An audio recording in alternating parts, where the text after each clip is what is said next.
Dear Hermann Graf, Your Excellency, Prime Minister Mikhail Mishustin, dear participants, it's such a privilege to address you all at a time when we so much rely on digital infrastructure and, of course, its underpinning cybersecurity.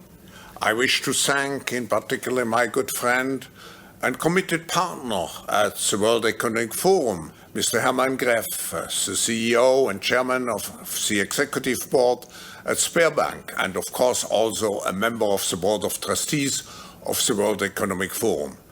The Forum has built an excellent relationship with the Russian Federation, both with the business community as well as with the government. I was pleased to meet with President Putin last year, and I look forward to deepening this relationship with you, Mr. Prime Minister, and your government.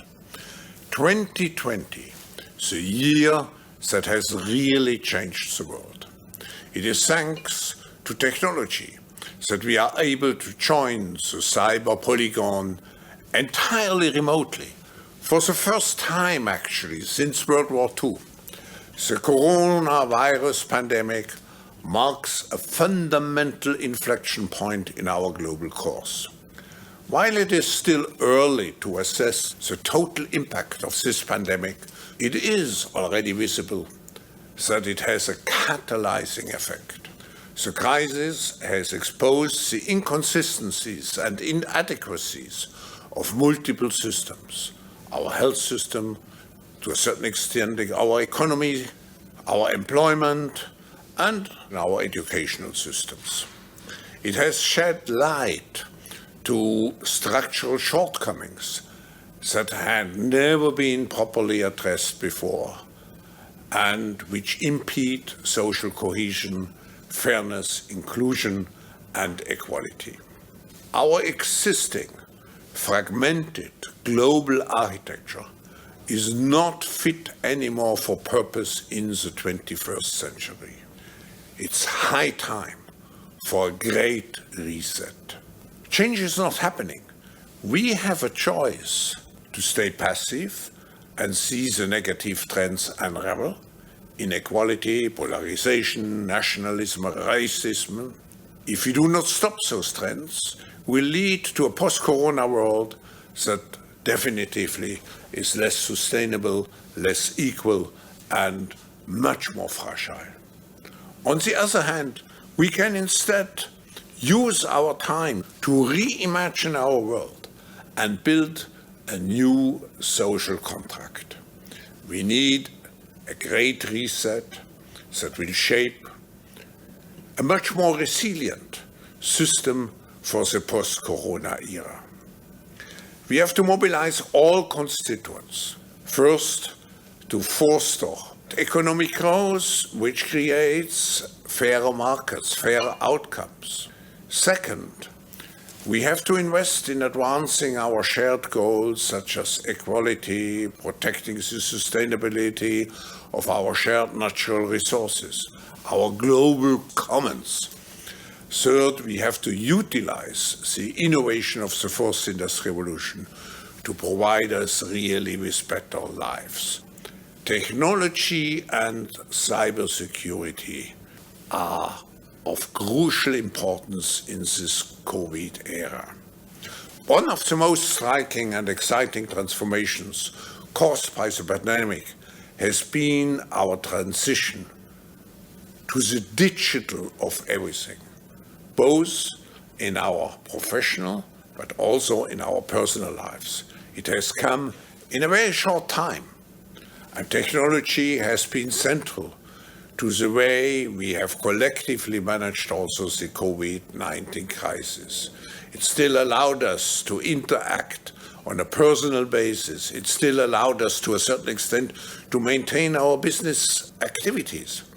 But key was always the infrastructure which made possible the delivery of essential services, the continuation of business, and the maintenance also of social contacts, even in the most disruptive moments of the pandemic. Our reliance on digital services and infrastructure has exponentially increased due to the unprecedented connectivity which we have established now. From the adoption of large-scale working from home arrangements to the use of cloud services, e-commerce, e-health, e-education.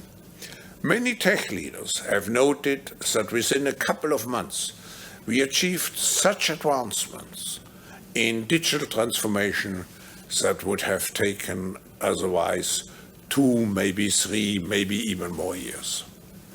This paradigm shift to digital has made the role of cybersecurity as a global public good even more pronounced. It serves as an enabler for business continuity and the silver thread for our connectivity.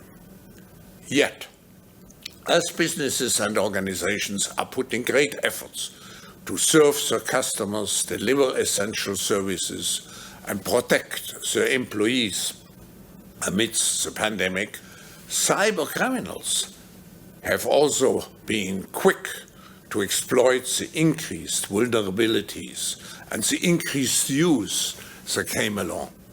The World Economic Forum recently published a COVID-19 risks outlook, the third greatest concern for companies surveyed is the increase of cyber attacks.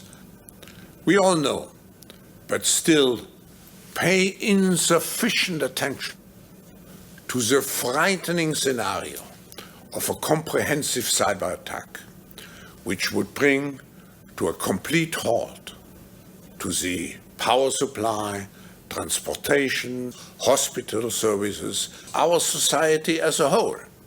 The COVID-19 crisis would be seen in this respect as a small disturbance in comparison to a major cyber attack.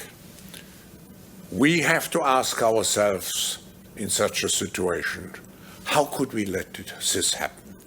Despite the fact we had all the information about the possibility and the seriousness of a risk attack. Cybercrime and global cooperation should be at the forefront of the global agenda.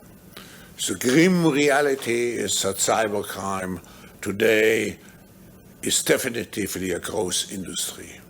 It has significant financial costs to the global economy, but it has also important indirect costs. It can undermine the public confidence in digital transformation and therefore into the overall trustfulness of a society. There is no doubt that building digital trust and a secure internet for the global economy is one of the major challenges that no nation or company can solve alone. It requires a global response with strong private-public cooperation. In recognizing this need, the World Economic Forum launched in 2018 the Center for Cybersecurity to offer a global convening platform for governance, large corporations, and civil society to address the systemic cybersecurity challenges and find joint solutions. It is obvious that governments have to play a leading role in securing cybersecurity, but ultimately, cybersecurity is a challenge for all of us.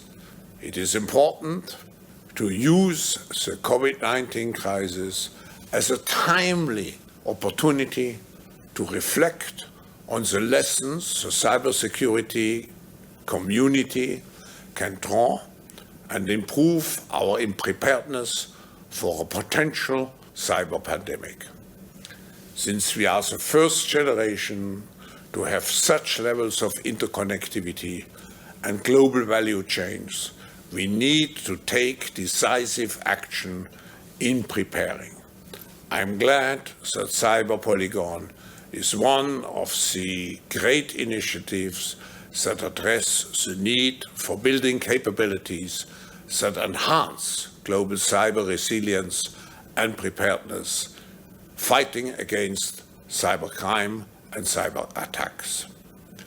I'm particularly pleased to see the high number of leaders that join the cyber polygon this year. I trust you will have constructive dialogues and exercises on the most pressing challenges in securing our shared digital future. Our digital interdependence and interconnectivity in the COVID era makes the integrity of cyberspace an even more critical element of our collective future. I wish you every success.